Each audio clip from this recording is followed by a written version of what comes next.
Bienvenidos de nuevo a la edición Por fin en persona, que yo recuerdo que las últimas conversaciones las hemos tenido vía Zoom. Qué inteligencia artificial hemos utilizado para esto. Para hablar de la música en su estado más puro, no sé si encima del capó más fundamental, pero sí de la manera de concebir la música desde su más profunda raíz. Mi protagonista, él, que lo estáis viendo ahora, ha sido capaz de cambiar mi caja de música en muchos momentos, capaz de modificar mis preguntas en muchas de esas conversaciones, pero cuando me he envuelto en ese vestido de 9 canciones he vuelto a creer y a reenamorarme de ese proceso que un día él me contó que acabó en una papelera de reciclaje. Así que hoy recibimos a un grande, a un músico, a alguien que es capaz de entender la música como a mí me gusta, que es en su estado más puro. Señor David Otero, ¿cómo está? Muy bien, todo muy bien. Agarro yo, ¿me lo das tú? Agarra tú. ¿El nervio, responsabilidad, emoción que hay ante el estreno de 9 canciones que ha costado mucho verlas, que ha costado mucho el proceso, pero que ahora son más tuyas que nunca y más nuestras? Pues mira, justo hoy me preguntaban eso y decía, este es un proceso que tiene dos caras, ¿vale? Como casi todo. Tiene la cara de la creación, donde tienes un resultado y donde estás más o menos satisfecho con el trabajo que has hecho, y luego tiene una segunda etapa que es la parte de exposición y aceptación, porque además tú no tienes el control ya, ¿vale? De la primera parte sí tienes el control, en la segunda parte no. Entonces, hoy me preguntaban y decía, ostras, de la primera parte estoy muy orgulloso, muy contento, y es de los discos que más feliz he estado creándolos, componiéndolos, compartiéndolos con mi banda, grabándolos, y esa parte ya no me la quita nadie, independientemente del resultado. Eso ya no lo controlo. Entonces, primera etapa conseguida, muy contento, muy satisfecho, y ahora intentar que la gente se entere de que hay un disco ahí, que es muy bonito, que se llama Inteligencia Natural, y que ojalá lo escuchen.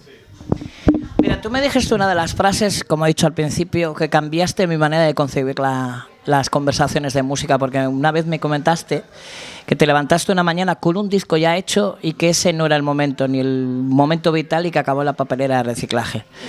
¿Qué ha tenido para que hiciera el proceso contrario? De decir, venga, tira para adelante y empujémoslo. Pues sobre todo ha tenido un contexto, un propósito, un sentido y una búsqueda más profunda. Pero por supuesto tuve que pasar por ese momento de escribir muchas canciones que luego no han llegado a nada para llegar a esta segunda etapa. Yo creo que es algo súper sano empezar a construir algo, y si no estás convencido, deshacerlo y volver a construir de cero. Me parece que eso es algo que deberíamos de tenerlo como una parte de nuestra realidad y no tener miedo a deshacer y a volver a hacer. Yo creo que la vida es un constante destruir, construir, observar, amar, destruir, construir, observar. Y en este caso me ha sucedido eso. Entonces, bueno, orgulloso de haber tomado esa decisión, porque podía haberme puesto cabezón y haber dicho, pues ya he compuesto 25 canciones, ya no va más. Y no, sin embargo hice otras 25 más hasta que salió este disco. La mayoría de las canciones de esa segunda etapa es parte de este disco. Solo se salvó de la primera etapa, Estrellas y Fantasmas, que ha sido el primer single.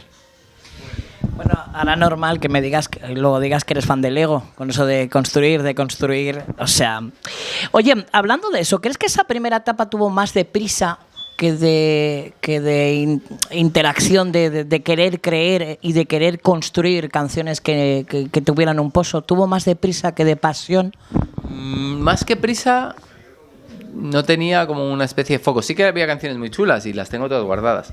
Y de repente en medio del proceso dije, ostras, ¿y si busco una persona que me guíe en este proceso? Entonces di con un psicoanalista que me ha encantado las sesiones con él, que se llama Pablo Davidovich, y le dije, me está pasando esto, creo que estoy sin contexto para escribir un disco. Y empezamos a hablar, sesiones y sesiones y sesiones, y de repente un día que llegamos a la conclusión de que lo que más me preocupaba era la comunicación, a lo que nos dedicamos muchísimos hoy en día. O sea, hoy todo el mundo se está comunicando, salvo el que tiene un jardín y se dedica a plantar plantas.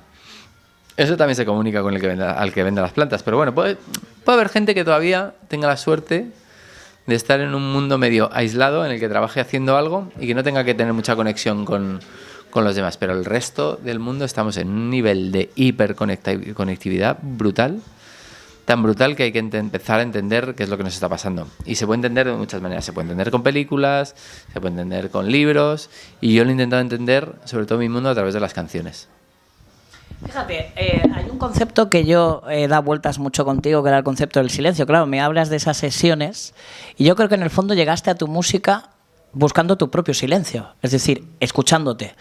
¿Hasta qué punto vosotros, los que os dedicáis a eso, a comunicar, dejáis de escucharos a vosotros mismos para intentar saber lo que estamos pensando nosotros? Que yo creo que ese es un poco el momento de desconexión con el propio artista, ¿no? Ostras. Pues mira, te llegan muchos comentarios por redes, te llega mucha gente que escucha el disco, que le gusta, que no, que sí, que tal. Bueno. Pero yo siempre he escrito canciones para mí. Al final... Y había un momento en mi vida en el que parecía que no estaba permitido decir eso, porque tú tienes que estar para... No. Escribo canciones para mí. Para entenderme yo, para sentirme mejor, porque me gusta luego escucharlas, porque me gusta... oírme cantándolas, porque me gusta cantarlas cuando estoy solo. Y una de las cosas más importantes de este trabajo es qué te gusta hacer cuando estás solo, cómo te tratas cuando estás solo, dónde llegas cuando estás solo. Y este trabajo tiene mucho de estar solo y de crear solo, aunque luego termines el disco con Tato y le llames a Diego Cantero y le digas: Fun, vente a acabar de componer esta canción que no me convence el final. Aunque luego todo eso lo compartas, el origen de todo este disco ha sido yo solo en mi estudio con mi guitarra. Entonces, yo creo que hay una parte de lo que hago yo que intento que conecte con la gente desde ese mismo punto de vista, ¿no? Gente que se está intentando conectar consigo mismo, entender sus emociones, cómo se siente, y eso es lo que me parece maravilloso. No son canciones tiradas para hacerle la pelota al público, ni mucho menos. No, nunca, o sea, si pensase así, yo creo que me dedicaría a otra cosa diferente. Fíjate, ahora que dices de eso, al escucharla... bueno, voy a ir primero a otra pregunta que quería hacerte, porque hablas, claro, de esa búsqueda, de ese preguntarse uno mismo qué es lo que quiere, pero yo creo que te ha venido muy bien ese oxígeno que te ha dado tu grupo. Que nunca lo diré bien, eso es. Eso es. Hasta ese punto te han dado como un soplo de aire fresco de enamorarte de todos los procesos, que también eso es lo importante. Sí, por suerte, mira, aquí les llevo 30s, 40s, 50s. Ahí, bien. También lo mismo, lo hemos hecho para nosotros. De hecho, estuvimos cenando hace 2 días. Estamos planificando volver a grabar otro disco porque nos lo hemos pasado tan bien los tres que no queremos que esto se quede en algo único, sino que se replique y se repita. Y... no entendíamos cómo no teníamos una banda. Somos los tres, somos Tato, Bel y yo, somos producto musical de la música compartida con otra gente. Y de repente nos dimos cuenta que no teníamos grupo. Y ha sido como una especie de... es una acción que tiene que ver más con el karma que con otra cosa. Es decir, le tenemos que devolver... nos tenemos que devolver a nosotros mismos la conexión con un grupo de música y que seamos capaces de tener un proyecto en conjunto, liberando egos, liberando... nuestros proyectos en solitario o producciones en solitario que hace Tato, donde diriges tú todo, y tenemos que liberar un poco eso y aprender también de la parte de compartir, que es la música es compartir al final. Es muy raro hacer música tú solo en todos los sentidos. Siempre vas a necesitar músicos, productores, gente que te ayude, gente que escuche, ¿no? Entonces no es un proyecto de comunidad y de compartir. Mira, hablando con alguien que conoce tu carrera desde hace muchos años, presente hoy aquí en esta sala, nos preguntábamos, bueno, ella me preguntaba, dice, oye, 9 canciones, cuando parece que el estándar son las 10, te llegas hasta las 13, y yo le hice una reflexión, digo, mira, tengo la sensación de que David ha hecho un disco para recordarse que es David. Sí. Es un poco en esa línea, es decir, has transitado por 9 capítulos además muy definidos, que luego hablaremos de a nivel compositivo del concepto, pero te has recordado a ti mismo al David más músico que nunca. Me ha recordado a los procesos donde yo me enamoré de la música profundamente, que fue cuando descubres los primeros estudios de grabación, donde descubres los procesos de grabación, la realidad de la música. Es un disco con pocos fuegos artificiales, pero sin embargo creo con mucha verdad y con mucha naturalidad. Y 9, sobre todo, porque ese proceso hoy en día es muy caro. Hoy en día los discos... Yo podría haber grabado 14 canciones con el mismo presupuesto, pero me apetecía, primero, que la gente que trabajase conmigo sintiese que su profesión estaba muy bien valorada y llevar los procesos limados hasta el último detalle de sonido, y para eso necesitas un súper ingeniero de sonido, un estudio de grabación que vale un pastón, y los presupuestos hoy en día que manejo yo no son los que manejábamos hace muchos años con el canto, o al principio de nuestro... No hay una discográfica detrás, yo pago mis propios discos, pago mis grabaciones, entonces pues los presupuestos son ajustados. Entonces yo prefería hacer 9 canciones muy bien hechas y dedicar los recursos solo a 9 canciones, a hacer 14 por hacer 14 y a quitarle potestad a ese detalle de sonido que queríamos que sonase como suena en este disco. Haciendo esa reflexión y utilizando la portada de tu disco, tu título, ¿crees que a día de hoy a la industria musical o a la música le sobra más de artificial y le falta mucho de lo emocional? Yo creo que sobra un poquito de autotune, sí. En general es una de las cosas que parece una metáfora, pero también lo digo en sentido real. Yo creo que la gente tiene miedo a que la vean. Estamos en un mundo tan expuesto que igual estamos agarrando un miedo en lo artístico, que nos vean de verdad lo que somos. Y me encanta cuando escucho gente como Valeria Castro, por ejemplo, que es una tía que se muestra como es, que canta como es, canta increíble, Rosalén. Artistas que de repente dicen, ostras, esto es lo que soy. Va a haber siempre gente que la haga mejor, gente que la haga peor, gente que afine más, pero no tengamos miedo a mostrarnos como somos. Y el autotune a veces es un poco un filtro de Instagram, ¿no? Que te pones y que estés un poco más joven, un poco más estirado, un poco más tal, pero es tu realidad. Entonces todo el movimiento que hay de volver a reconectar con la realidad creo que es bueno. Y en este aspecto, cuanto más música natural haya, con sus errores, con sus fuera de tiempo, donde no está todo perfecto, donde no está todo increíblemente cuantizado y no suena todo tan ultra mega procesado, yo creo que es mejor. Pero ahora que hablas de música, yo hoy, para mí, que esta mañana cuando recordaba lo que iba a hacer en esta conversación, y minutos antes de estar contigo he estado con Carmiño, que para mí es una de las voces portuguesas más maravillosas que hay, hablando de la tradición y de la transversalidad de la música. Y al volver a escuchar tu disco, me recordaba ese David que cruzó el charco y se dedicó simplemente a experimentar, a disfrutar. He encontrado, no sé por qué, a nivel de sonidos, a nivel de, no sé si de acordes, a nivel compositivo, una herencia de eso. Puede ser, porque al final de todas las experiencias que estoy viviendo eres lo que eres, ¿no? Y de alguna manera todos los viajes que he ido haciendo durante mi vida han sido parte de mi esencia y son parte de mi esencia. Pero sí que es verdad que tal vez este disco me lleva más a casi una transición entre mi primer disco como El Pescado y el final del Canto del Loco. Está como por ahí. He intentado recuperar un poco lo naif del principio de mi carrera, pero el sonido que teníamos al final del canto, muy orgánico, muy de verdad, muy de estudio de grabación y no tanto de home studio, que es lo que tengo ahora, que es lo que voy a seguir teniendo. Pero igual te digo que el disco que viene es súper experimental, electrónico, y volvemos a investigar con sintes, no lo sé. Lo bonito de esto es que haces en cada momento lo que te da la gana.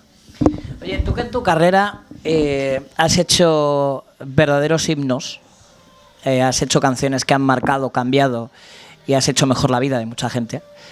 ¿Consideras que la canción perfecta existe o tienes que verlo desde la perspectiva de mirar tus canciones a nivel global y decir, esto es mi canción perfecta, todo lo que se ha ido construyendo evolutivamente, musicalmente a través del tiempo? De hecho, esto es algo que hablo bastante cuando tengo una sesión de composición en mi estudio con gente que viene a componer. Le digo, olvídate de la canción perfecta, olvídate del super single, olvídate del hit, olvídate de la viralidad. Vamos a escribir canciones primero porque no existe la canción perfecta, si no la haríamos todos, y segundo porque es tan importante el contexto sobre lo que cuentes las cosas, y la gente que canta las canciones tiene que sentir el contexto igual de fuerte y de potente que lo que le guste esa canción que está cantando. O sea, es una tontería cantar canciones si no tienes ni idea de lo que estás cantando, si no sientes lo que estás diciendo, y es tan importante como que la canción tenga calidad, ¿no? Así que no existe la canción perfecta y no la busquemos, por favor. Hablando de canciones, ya en esta última fase de la conversación, elígeme de manera random, de esas 9, una, la que quieras. ¿Una frase? No, una canción. Una de ellas. Inteligencia natural. Y te voy a pedir, y esto también nació de ti, porque tú empezaste a explicar musicalmente las canciones. Que me la expliques musicalmente, a nivel compositivo, de producción, porque ahí hay muchas cosas que contar. Bueno, Inteligencia Natural nace de una conversación con Funambulista.